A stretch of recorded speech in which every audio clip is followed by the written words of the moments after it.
Good morning. It is Tuesday, the 24th of March. I'm Maeve McMahon, and you're watching Europe Today, your daily dose of European news and analysis, live here on Euronews. Coming up, European Commission President Ursula von der Leyen has touched down in Australia to revive long-running trade talks after a lengthy hiatus. We'll explain why this deal matters to you. And Italy's Prime Minister Giorgia Méloni has lost a high-stakes referendum on justice reform. We'll speak to our correspondent in Rome.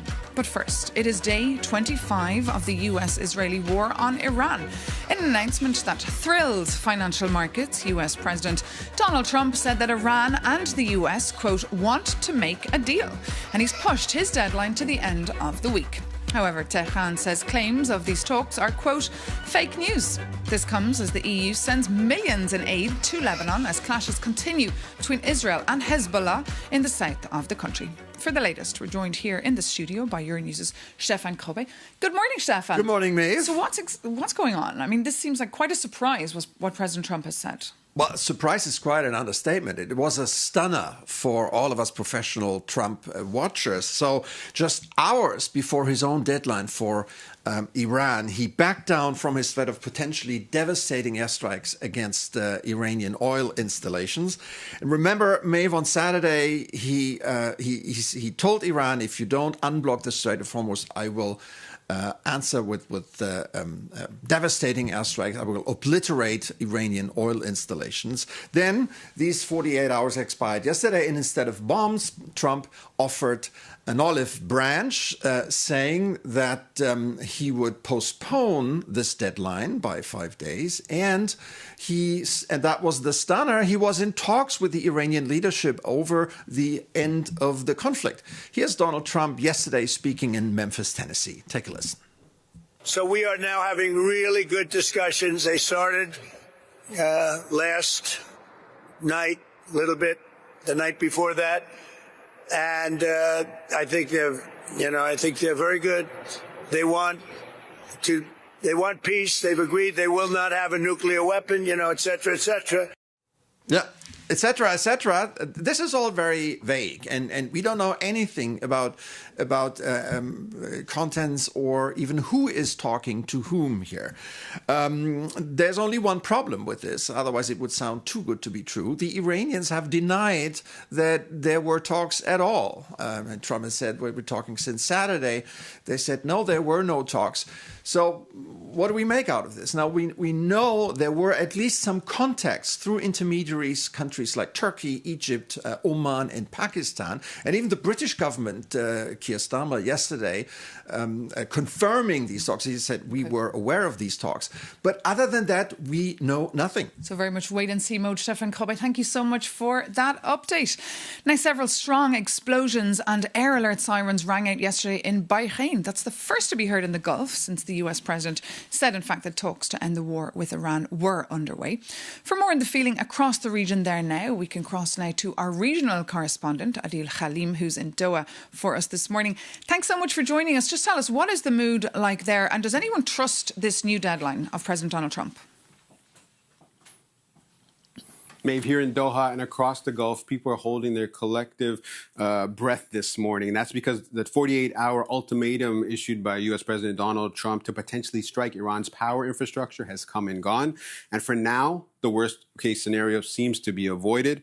And honestly, there's quite a bit of relief being felt here. People know just how potentially catastrophic this could have been, with repercussions in Iran and felt here in the Gulf. Still, our Euronews colleagues in Dubai heard jets being flown overhead all night. Power lines were hit in Kuwait. Shelter-in-place sirens were sounded in Bahrain, and Saudi Arabia's defense ministry says it intercepted 19 drones overnight.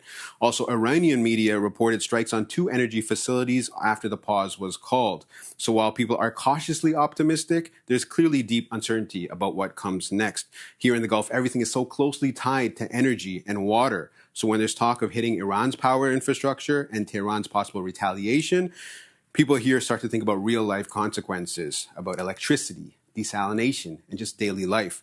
So while there are two very different stories coming out of Tehran and Washington this morning, behind the scenes, there are signs towards diplomacy. Countries like Turkey and Egypt are believed to be quietly passing messages back and forth. So right now, Maeve, the mood is cautious. Relief? Absolutely.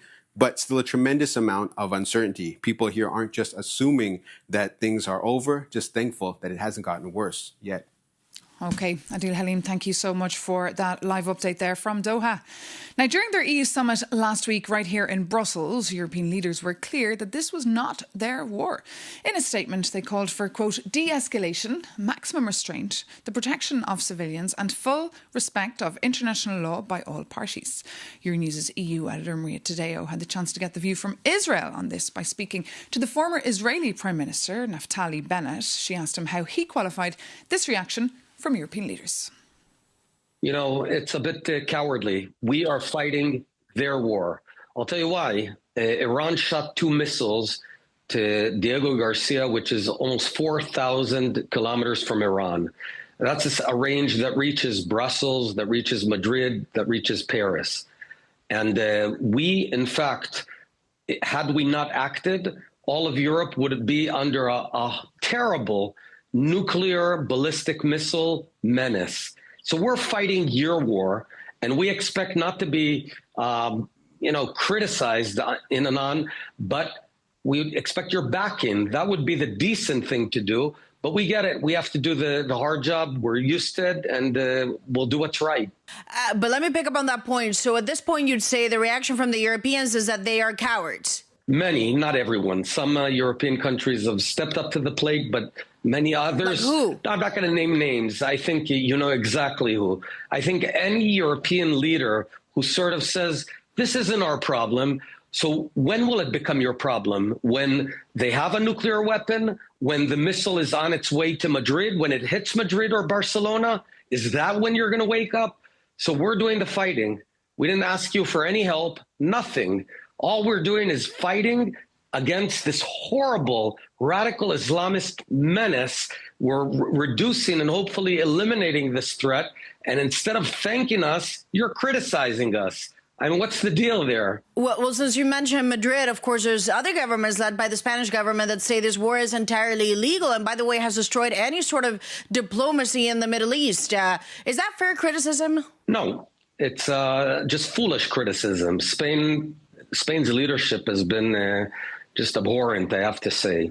Incredibly disappointing. Because here's how it works. If you allow a threat to grow and grow, at some point it becomes so big that you can't manage the threat anymore. Like North Korea, where the world did not act, and now no one can take care and eliminate those nuclear weapons. Like Hitler, who became so big and everyone wanted to avoid war until it was too late. So this time we acted on time. But what about when a U.S. top official resigns because he says there was no imminent threat to the U.S.? Regarding that guy who quit, well, he's a schmuck. I don't care about him. He's irrelevant. He's going to go down in the dustbin of history. We're fighting the most just war ever, and we should be getting your backing and not your criticism. We've seen the president of the U.S. now seems to want to make a deal. He suggests it's 5 days still of talks, and he says the Iranians wants to make a deal. The U.S. also wants to make a deal. What about Israel? Is a deal a good thing for Israel at this point? It depends. We have objectives. Our objective is to totally dismantle the nuclear program and ensure they never achieve a nuclear weapon. Same with the ballistic missiles, and same with dismantling the terror proxies. So we have to see what the deal is. If it achieves those goals, that's wonderful. Okay, and this is my final question, however, and it is the question at this point. What happens if the U.S. decides this war is over for us? We leave now. Goals have been met, but Israel considers no. Those 3 key goals have not been met. Will you go on fighting alone without the support of the U.S.? We're going to have to take a look at the actual results if this indeed turns into a full-blown agreement, and then we'll make our decisions. Based on those points, and what are those points? Are you working in tandem with the U.S.? That is really the question, because it seems from the outside, Israel believes this is not going to get done in a week. The U.S. is now talking about a 5-day until Friday. That's a big gap in the timeline. Yeah, we'll have to see. Our objectives are to dismantle the nuclear and ballistic programs, dismantle the global terror proxy network. Maria Deo there speaking to Naftali Bennett, the former ultra-nationalist Prime Minister of Israel and businessman. You can catch the full interview on yuroniws.com. But now moving on, the EU Commission President is down under this week. She's just clinched a trade deal with Australia amid conflict and instability in the Middle East and trade tensions with the US and China. Jakob Yanis reports. It's an over 20-hour flight to Sydney, but the price at the end might just be worth it. European Commission President is in Australia right now, trying to push a long-delayed free trade deal across the finish line. With US tariffs rising and trade tensions heating up with China, both Brussels and Canberra urgently need reliable partners. Because trade is not just economics, it is power. And that's quite interesting, so let's take a look. The economic ties are already massive. The EU is currently Australia's third largest trading partner, exporting almost 28 billion euros more in goods than in imports. And for the EU, Australia ranks just 20th. But this deal is not about selling more machinery. It is about securing the green transition, a goal that the current war in Iran has turned into a matter of sheer energy security. Australia is the world's third largest producer of rare earths, and Brussels wants to remove trade barriers to critical raw materials like lithium and cobalt to limit its reliance on China. But the big sticking point is agriculture. Fearing a repeat of the Mercosur farmer protests, Brussels is putting a hard ceiling on Australian meat imports, demanding strict quotas and full protection for European food names. But hey, there's also a bigger picture. Brussels is on a roll, sealing recent pacts with Mercosur, India, Mexico, Switzerland and Indonesia to become the ultimate reliable partner. And according to von der Leyen, the message is clear. The world wants to trade with Europe. And if you're thinking that there is somebody missing in this beautiful picture, it is the United States, which happens to be the EU's biggest trading partner. For now, European lawmakers are trying to implement a limited trade deal. But between Donald Trump's 15% tariffs and recent US Supreme Court chaos, progress is slow. And one would say that the biggest obstacle to an EU-US trade deal seems to be the US itself. Jakob Yanis there. And in fact, this Thursday, the European Parliament will be voting on that EU-US trade deal that would impose 15% tariffs on EU goods. The EU also agreed to buy almost €650 billion of US energy exports until 2028. To get the view now from the Trump administration, we're joined here in the studio by the US Ambassador to the European Union, Andrew Puzder. Lovely to have you back with us. Great to be here, Maeve. Thanks for having me. So all eyes on this vote finally taking place this Thursday. Will it pass, do you think? All the signs seem to be good. You hate to take anything for granted, and I don't want to prejudge the result. We're going to keep working with people to make sure we address any issues that they have. But I say the signs are good, and it really would be economic malpractice not to pass this. It's a great deal for the United States and a great deal for the European Union. So hopefully we'll see it passed. We'll keep a close eye on it. You heard in that report that some think that the US is the biggest obstacle to doing trade with the European Union. How would you react to that argument? Well, I'd say, we signed this agreement we signed it in August, late August of this year. And every day since then, the United States has been in compliance with what it agreed to do under the agreement. We have yet to have a day where the Europeans are in compliance because they had a process to go through. I guess the second to the last step will be, or maybe the third to the last step is Parliament approves, and they go to trilogue, and then they vote again. But we're anxious to see it approved, but I don't think the United States is the obstacle. Like I say, we've been complying. We're waiting for Europe to get through its process. But there's anxiety, of course, among European lawmakers. There's anxiety among European business due to the fact that every second week we hear different announcements from the White House when it comes to potential tariffs that would hurt our economy here in Europe. So, as I said, despite what you're hearing, despite the political talk, the United States has been in compliance every day. There's not one day where we haven't been in compliance under the agreement, and we're waiting for Europe to be in compliance like one day. So, I don't think this is a one-sided issue. We're ready to go. And can the Europeans trust you? Of course they can. They've trusted us for 250 years, I think. At least many of them have. And what happens if this is signed, but then in a couple of weeks, Trump gets angry with Spain, for example, due to their stance on certain geopolitical issues and decides to cut off trade with them?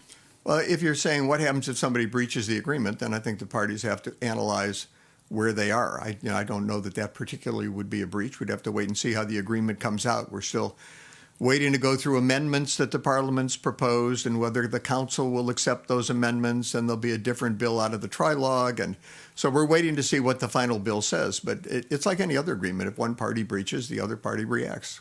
And of course, the big news that we're reporting on this morning is Commission President Ursula von der Leyen in Australia clinching a brand new trade deal for the Europeans with Australia. What's the view from the White House on this? Look, if two of our closest allies come to an agreement on trade, I think that helps the world. It doesn't hurt the world. We just want to make sure we get our deal done. Of course, you're not jealous of the other friendships that the European Union has across the world. We have other agreements as well. We have agreements with South Korea, with Japan. We're moving forward on a number of different tracks. I don't think we could lecture somebody else about doing the same. And is that a warning shot to Brussels to get that vote across? I don't make warning shots. I'm just hopeful that they'll get it across. I think it's in their best interest. I think it's in our best interest of the people of Europe and the people of America. So let's get it done. Let's move on. Let's really build the kind of economic relationship and the kind of joint prosperity that we could and should share. OK, we'll keep a close eye on it. Ambassador Andrew Puzder, thank you so much for coming into us here. Now we turn to Italy, where a 2-day referendum on judicial reform has concluded. The proposed changes triggered deep political divisions across the country and united the centre-left opposition.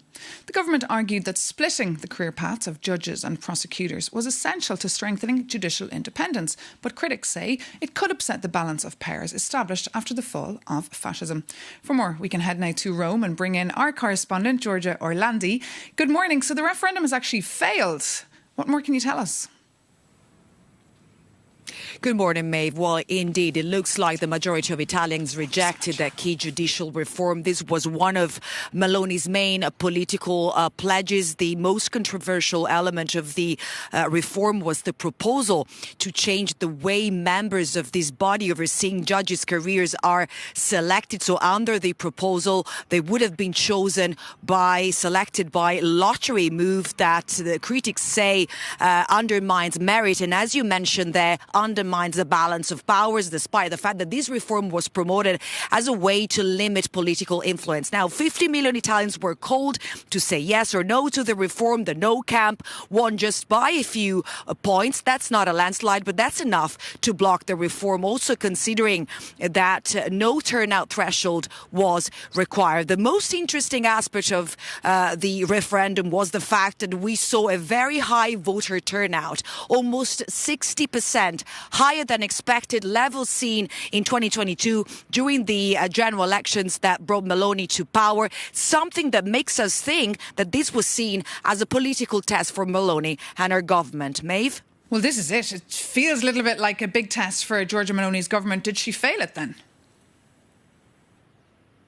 Well, indeed, Maeve, she had already ruled out resigning over the result. She wanted to avoid the path taken by former Prime Minister Matteo Renzi, who resigned after losing that constitutional referendum in 2016. Reacting to the outcome, she said that, of course, she respects the decisions taken by Italian voters, but that she also says she's determined to continue, now hinting to the fact that she doesn't see this as a major political defeat. But it's clear, as analysts say, that this outcome has made her more vulnerable. So the next few months will be challenging, given that the next general elections will take place in 2027. The referendum took place at a challenging time. Méloni has faced criticism over her handling of the war in the Middle East, especially when it comes to this very close relationship with Donald Trump that critics say, quote,